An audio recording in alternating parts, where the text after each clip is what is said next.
Good morning, good afternoon students. आज की class है। कल प्रयोगात्मक विधि के बारे में बताया था, आज चरित्र लेखन विधि, जिसे एनेक्डोटल रिपोर्ट्स मेथड भी कहते हैं। इसका प्रयोग शुरुआत हुई 19वीं शताब्दी में और आज तक इसका सफलतापूर्वक प्रयोग किया जा रहा है। हरलॉक, डेनिस तथा मैकफ, ये उन सभी विद्वानों के नाम हैं जिन्होंने इस विधि का प्रयोग करके बाल विकास यानी कि चाइल्ड डेवलपमेंट से संबंधित बहुत महत्वपूर्ण निष्कर्ष, कंक्लूजन निकाले। इस विधि में जो अध्ययनकर्ता होता है, जो भी निरीक्षण करता, अध्ययन करता होता है, वो बालक और तथा बालिकाओं के जितने उनके व्यवहार हैं उनको देखता है, निरीक्षण करता है और उससे जितने भी उसको कंक्लूजन मिलते हैं तो वो उनको अपनी एक डायरी, एक नोट्स बना लेता है और उसके हिसाब से उनके व्यवहार, उनके बाल विकास से में ये सारे जो तथ्य होते हैं वो बहुत ही महत्वपूर्ण योगदान देते हैं। लेकिन इसमें बहुत सारी मुश्किलें भी आती हैं। उनका एक तरह से चरित्र वर्णन, जैसे वो व्यवहार करते हैं, उनको निरीक्षण करते करते उनका एक पूरा डेटा तैयार हो जाता है कि किस तरह से उनको डिस्क्राइब किया जाए के हिसाब से।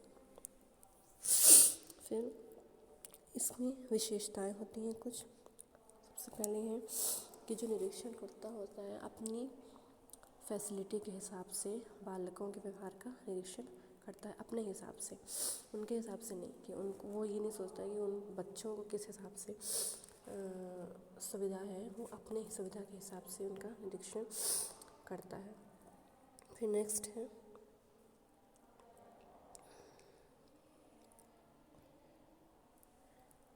इस विधि से बालक व्यवहार की निरंतरता, यानी कि बालक किस तरह से व्यवहार कर रहा है, लगातार अच्छा व्यवहार कर रहा है, बुरा व्यवहार कर रहा है, और अचलता, यानी कि एक व्यवहार में चंचलता होती है और एक अचलता होती है, यानी कि उसका व्यवहार चंचल है कि वो एक काम को करते करते उसका ध्यान भटक जाता है, अथवा वो एक ही कार्य के लिए लगातार दृढ़ निश्चय करता है कि मुझे ये व्यवहार करना है, इस तरह का कार्य करना है, तो वो उसका ध्यान नहीं भटकता, तो वो अचलता होती है।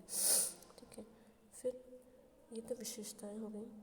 अब नेक्स्ट है, इसमें क्या होता है, प्रयोगशाला का उपयोग किया जाता है, इसलिए स्वाभाविक वातावरण में बालक के विकास, बालक के जो चरित्र व्यवहार होता है उसका अध्ययन स्वाभाविक वातावरण यानी नेचुरल एनवायरनमेंट में होता है।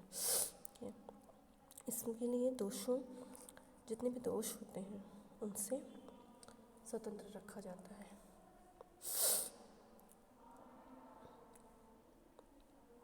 इसमें प्रयोगशाला का उपयोग नहीं होता है, इसमें स्वाभाविक वातावरण में होता है कि बालक कहाँ पर स्कूल जा रहा है, जो घर में उसका नेचुरल जो एनवायरनमेंट है उसमें इसका व्यवहार का अवलोकन, निरीक्षण किया जाता है।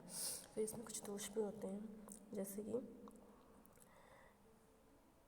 जिस तरह से प्रयोगशाला में बालक के व्यवहार पर नियंत्रण रखा जा सकता है, किसी भी कार्य पर नियंत्रण रखा जा सकता है, उस तरह का नियंत्रण इसमें नहीं रहता है, क्योंकि ये स्वाभाविक वातावरण पर होता है।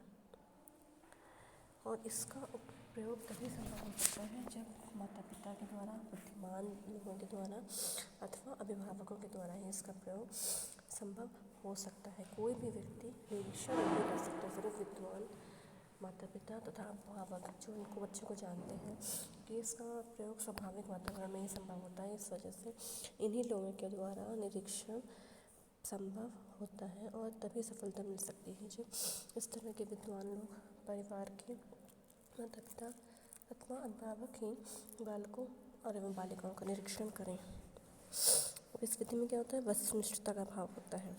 ठीक है, मतलब ऑब्जेक्टिविटी नहीं होती है, कोई भी उद्देश्य नहीं होता है, क्योंकि इसमें जो निरीक्षण करता है उसकी मनोवृत्तियाँ, उसका इंस्टिंक्ट क्या है, वो क्या चाहता है, उसके हिसाब से इसका निरीक्षण होता है। इस विधि का निर्माण इसी वजह से होता है, तो वस्तुनिष्ठता का इसमें अभाव होता है। आज के लिए बस इतना ही।